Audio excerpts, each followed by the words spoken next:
நம்ம பண்றது ஒரு விஷயமா இருக்கு, பாக்குற ஆளுக்கு வேற மாதிரி தெரியும். பனைமரத்துக்கு கீழே உட்காந்து பாலை குடிச்சாலும் பாக்குறாங்க. அப்ப என்ன அர்த்தம், குடிக்கிற ஆளுக்கு அது பாலும் தெரியும், பாக்குற ஆளுக்கு கல்லும் தெரியும். சில பேர் என்ன பண்றது, அவனா ஒரு கற்பனை பண்ணி பேசுறது. வெளிநாட்டாளு பக்கத்துல உட்காந்தாச்சு, நம்ம ஆளு பக்கத்துல ஒரு ஆளு, இவர் வெளிநாட்டுக்கார ஆளு, நம்ம ஆளு உள்ளூர்கார ஆளு. அப்ப உள்ளூர்கார ஆள்கிட்ட அந்த வெளிநாட்டுக்கார ஆளு பேசிட்டே போனாப்லையா, தமிழ்நாட்டுல வந்து மிகச்சிறந்த உழைப்பாளிகளுங்க, பாராட்டலாம், ரொம்ப பெருந்தன்மையான நாடு. தமிழர்கள் ஆக சிறந்தவர்கள், நல்ல ஒரு நுட்பமானவர்கள், உடல் வலிமைப்படுத்தவர்கள், படிப்பிலும் அறிவிலும் ஆக சிறந்தவர்கள், ரொம்ப சிறப்பானவர்கள். நம்மளுக்கு சந்தோஷம் கூட்டிகிட்டே இருக்கு, பரவாயில்லையே வெளிநாட்டில் நம்ம சொல்றாப்லையே கூட்டிகிட்டே இருக்கு. அறிவிலும் சிறந்தவர்கள், ஆக்கத்திலும் சிறந்தவர்கள், உடல் உழைப்பிலும் சிறந்தவர்கள், ரொம்ப மேன்மையானவர்கள். இப்பெல்லாம் பேசிட்டே வர பேசணும்னு ஒரு வார்த்தை சொன்னாப்லையே வெளிநாட்டுக்காரர்கள்.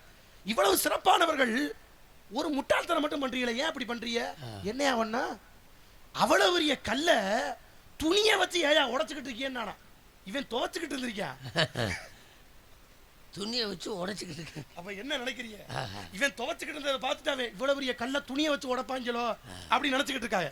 அங்க பாக்குற ஆளுக்கு ஒரு சிந்தனை தெரியல.